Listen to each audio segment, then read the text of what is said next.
Magandang gabi mga kahuan, narito na ang weather update today, live, Philippines. Meron muli tayong update regarding po sa ating minomonitor na si Typhoon Aghon with international name na Iwinyar. Ito po yung ating latest satellite animation. And as of 4 in the afternoon ay huling namataan yung mata nitong si Bagyong Aghon, 155 kilometers po sa silangan ng Kasiguran sa Aurora. So taglay pa rin ito ang maximum sustained winds na 140 kilometers per hour malapit dun sa kanyang mata at may gustiness hanggang 170 kilometers per hour. At mabagal pa rin po ito na kumikilos, 10 kilometers per hour lamang, east-northeast habang nasa may silangan po ng Northern Luzon. Basta rin sa ating latest satellite animation, unti-unti nang ini-enhance nito yung ating southwesterly wind flow o yung mamasamasang hangin po galing dito sa may Timog Kanluran at ibig sabihin yan meron tayong mararanasan mga pag-ulan in many areas dito sa may Western Visayas, Zamboanga Peninsula, Mimaropa ngayong hapon hanggang bukas ng madaling araw. And based na rin po sa ating latest satellite animation, wala tayong mga cloud clusters maliban na lamang dito na posibleng maging isang low pressure area or panibagong bagyo sa mga susunod po na araw. Ito naman po yung latest track ng Pag-asa regarding dito kay Typhoon Aghon. Kahapon po ng umaga, kung mapapansin po nila, halos na natili lamang siya dun sa may area po ng Quezon Province, yung kanyang sentro, dahil ito yung time kung saan magkakaroon siya ng pagliko or pag-recurve na tinatawag. Kaya medyo nadamihan po yung ulan na bumagsak dun sa may area po ng Calabarzon, lalo na sa may Quezon. And then afterwards, kumilos siya pa northeastward, even though mabagal lamang po, dumaan dito sa may Polillo Island sa Quezon, hanggang sa nakarating po dito sa may eastern side, coastal waters po ng Aurora. And bukas po ng madaling araw, inaasahang mas lalayo pa ito. 300 kilometers east of Tuguegarao City, Cagayan. Pagsapit naman po bukas ng hapon, around 500 kilometers east of Batanes.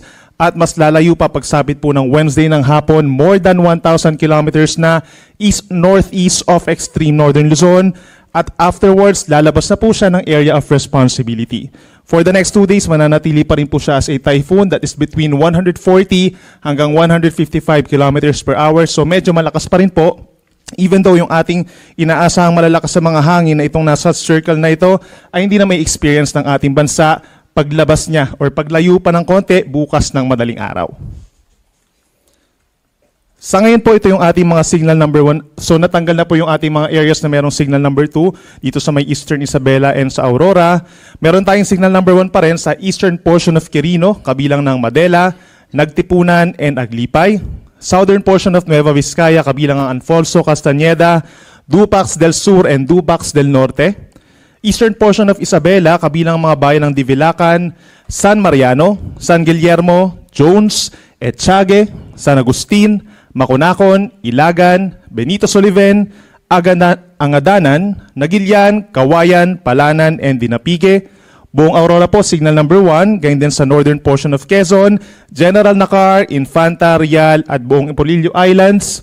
At signal number 1 din po sa northwestern portion of Camarines Norte, Vinsons, Paracale, Jose Panganiban, and Kapalonga, kabilang na po ang Calaguas Islands. So ito yung mga lugar pa rin po na makakaranas ng pagbugso ng hangin, bagamat hindi na po ito kasing lakas as nitong mga nagdaang araw. Ano nga ba yung inaasahan natin? Meron tayong mga minsan malalakas na hangin, lalo na po sa mga coastal and mountainous or upland areas po sa mga susunod na oras. Pero habang lumalayo nga itong si Bagyong Aghon, posibleng mabawasan pa ito at possibly by tomorrow po wala na tayong tropical cyclone wind signals. Pagdating naman po sa mga pag-ulan, meron pa rin tayong aasahan ng mga pag-ulan sa mga susunod na araw. Epekto ng southwesterly wind flow na ini-enhance nitong si Bagyong Aghon. Meron pa rin tayong medyo delikadong mga pag-ulan, 50 to 100 millimeters hanggang bukas. At tonight, Occidental Mindoro, Palawan, Antique, Iloilo, Guimaras, and Negros Occidental. Habang bukas naman, May 28, meron pa rin tayong aasahang pag-ulan over Occidental Mindoro, Palawan, and Western Visayas. So mostly na, mga nasa western side po ito ng Southern Luzon and Visayas.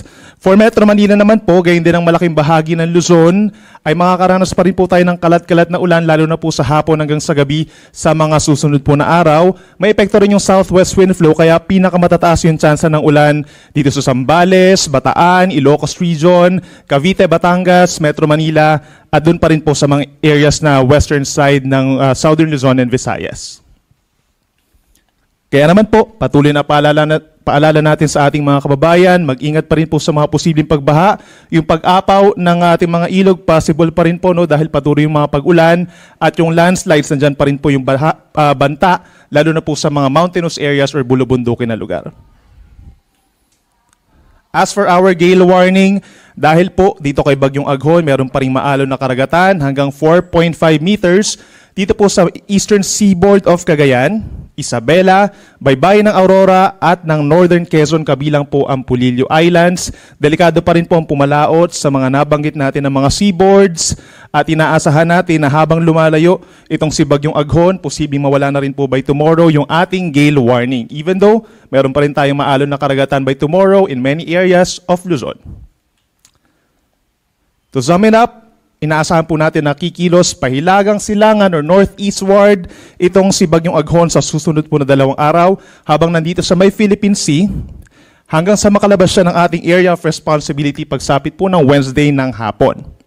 Pwede po siyang humina habang siya ipapalabas, but for the next 2 days, mananatili siya sa typhoon na sa higit 140 kilometers per hour pa rin po, pero pupunta siya dun sa may area po na medyo malamig na ang karagatan, kaya pwede siyang humina muli as a severe tropical storm.